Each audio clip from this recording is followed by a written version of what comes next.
welcome back to Reading with Leon. We are going to do part 2 of Adventures of Raggedy Ann by Johnny Gruelle. We're starting with Raggedy Ann and the Painter. Here's a picture of all the dolls. Oops. I'll be right back. I think we need more light.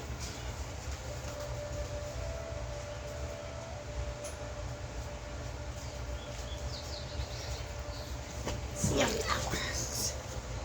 Yep, here we go. When the house cleaning time came around, Mistress's mama decided that she would have the nursery repainted and new paper put on the walls. That was why all the dolls happened to be laid helter-skelter upon one of the high shelves. Mistress had been in to look at them and wished to put them to bed. But as the painters were coming again in the early morning, Mama thought it best that their beds be piled in the closet. That doesn't sound very comfy to me. When all was quiet that night, Raggedy Ann, who was on the bottom of the pile of dolls, spoke softly and asked the others if they would mind moving along the shelves. "The cotton in my body is getting mashed as flat as a pancake," said Raggedy Ann, and although the tin soldier was piled so that his foot was pressed into Raggedy's face, she still wore her customary smile. So the dolls began moving off to one side until Raggedy Ann was free to sit up. "Ah, that's a great deal better," she said, stretching her arms and legs and patting her dress into shape. "Well, I'll be glad when morning comes," she said finally, "for I know Mistress will take us out in the yard and play with us under the trees, and we may have a party." So the dolls sat and talked until daylight when the painters came to work. One of the painters, a young fellow, seeing the dolls, reached up and took Raggedy Ann down from the shelf. "Look at this rag doll, Jim," he said to one of the other painters. "She's a daisy."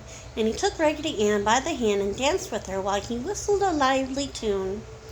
Raggedy Ann's heels hit the floor with a thumpity-thump, and she enjoyed it immensely. The other dolls sat upon the shelf and looked straight before them, for it would never do to let a grown-up man know that dolls were really alive.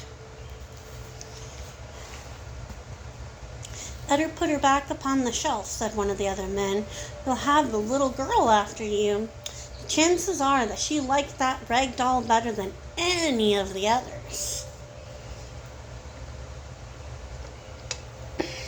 But the young painter twisted Raggedy Ann into a funny attitude and laughed as she looped about. Finally, he got to tossing her up in the air and catching her.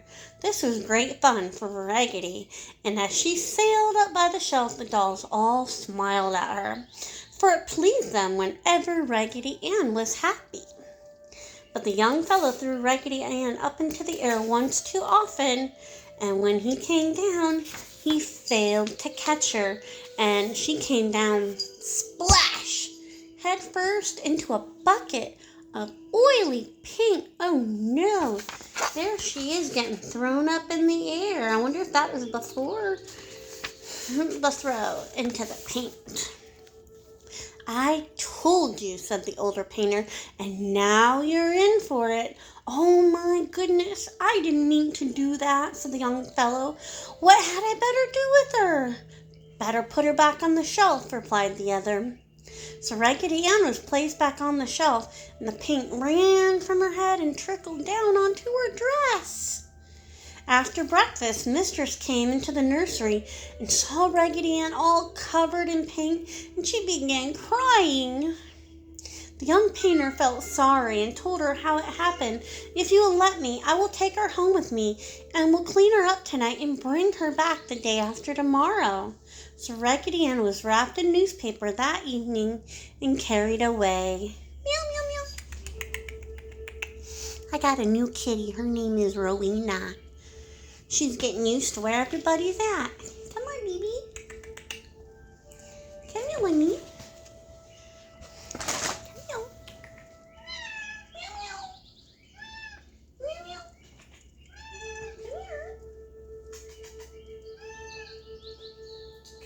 I think she's a little camera shy.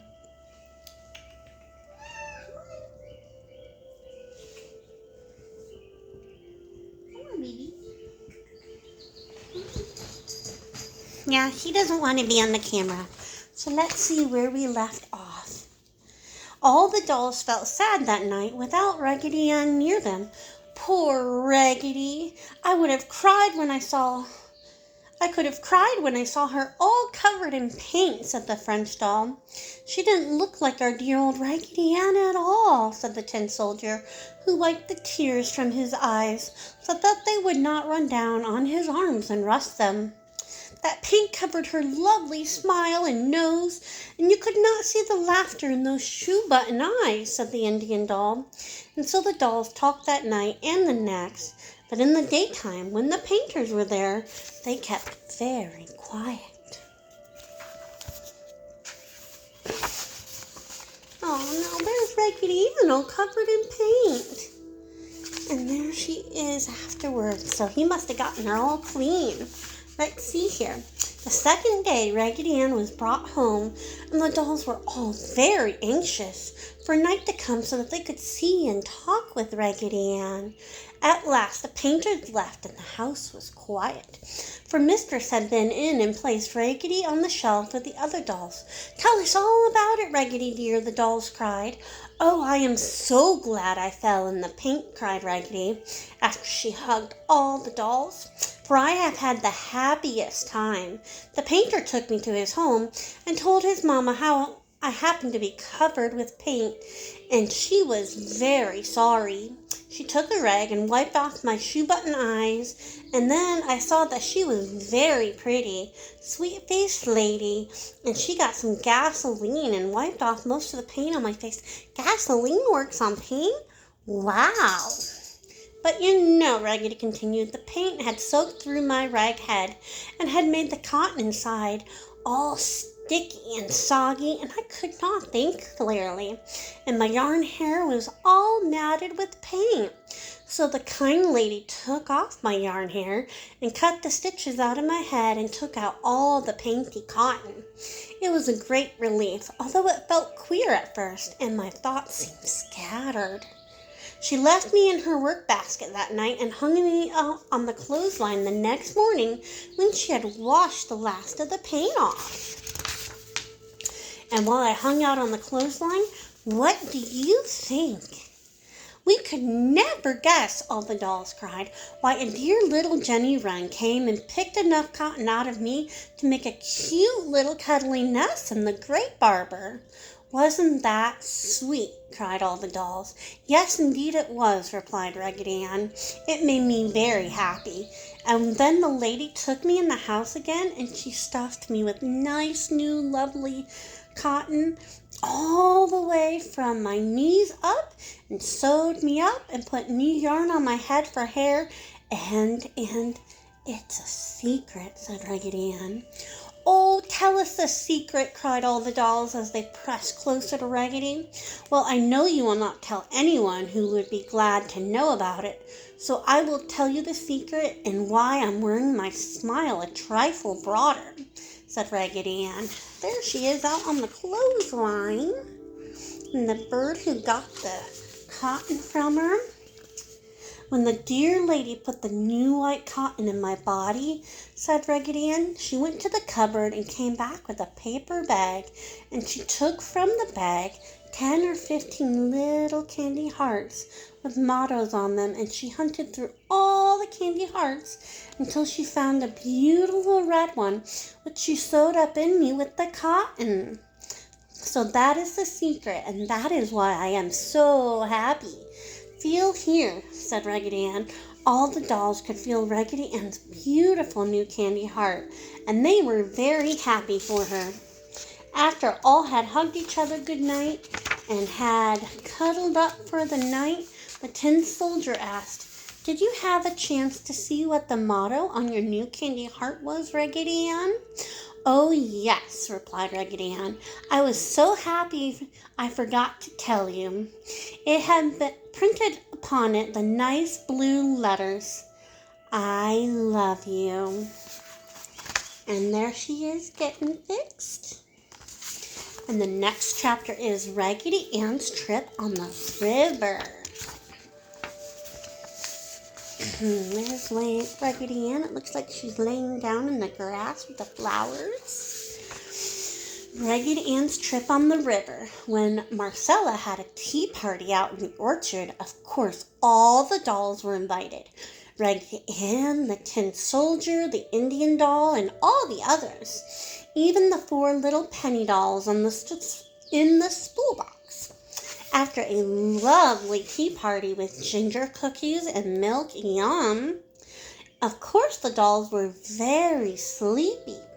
At least Marcella thought so. So she took all except for Raggedy Ann into the house and put them to bed for the afternoon nap. Then Marcella told Raggedy Ann to stay there and watch the things. As there was nothing else to do, Raggedy Ann waited for Marcella to return. And as she watched the little ants eating the cookie crumbs Marcella had thrown to them, she heard all of a sudden the pitter-patter of puppy feet behind her. What puppy is it? It was Fido! The puppy ran up to Raggedy Ann and twisted his head about as he looked at her. Then he put his front feet out and barked in Raggedy Ann's face. Bark, bark! Raggedy Ann tried to look very stern, but she could not hide the broad smile painted on her face. "Oh, you want to play, do you?" the puppy barked. Bark, bark, as he jumped at Raggedy Ann and then jumped back again. The more Raggedy Ann smiled, the livelier Fido's antics became, until finally he caught the end of her dress and dragged her about. That's not very nice. This was great fun for the puppy dog, but Raggedy Ann did not enjoy it. She kicked and twisted as much as she could, but the puppy dog thought Raggedy Ann was playing. He ran out the gate and down the path across the meadow. Every once in a while, Fido would give Raggedy Ann a great shaking, making her yarn head hit the ground. Ratty-tat-tat. Ow, that sounds like it hurts. Then he would give his head a toss and send Raggedy Ann high into the air. By this time, she had lost her apron, and now some of her yarn hair was coming loose. As Fido neared the brook, another puppy dog came running across the footbridge to meet him. "What have you there, Fido?" said the new puppy dog as he bounced up to Raggedy Ann. "This is Raggedy Ann," answered Fido. "She and I are having a lovely time playing." You see, Fido really thought that Raggedy Ann enjoyed being tossed about and whirled high in the air. But of course she didn't. However, the game didn't last much longer. As Raggedy Ann hit the ground, the new puppy dog caught her dress and ran with her across the bridge. Fido was barking close behind them. There's the 2 dogs, and there's Raggedy Ann. Oh no, it looks like she's gonna fall. In the center of the bridge, Fido caught up with the new puppy dog, and they had a lively tug-of-war with Raggedy Ann stretched between them as they pulled and tugged and flopped Raggedy Ann about. Somehow she fell over the side of the bridge and into the water. Oh no! The puppy dogs were surprised, and Fido was very sorry indeed, for he remembered how good Raggedy Ann had been to him and how she had rescued him from the dog pound. But the current carried Raggedy Ann along, and all Fido could do was run along the bank and bark, bark, bark, bark. Now you would have thought that Raggedy Ann would sink, but no, she floated nicely, for she was stuffed with clean white cotton, and the water didn't soak through very quickly. After a while, the strange puppy and Fido grew tired of running along the bank, and the strange puppy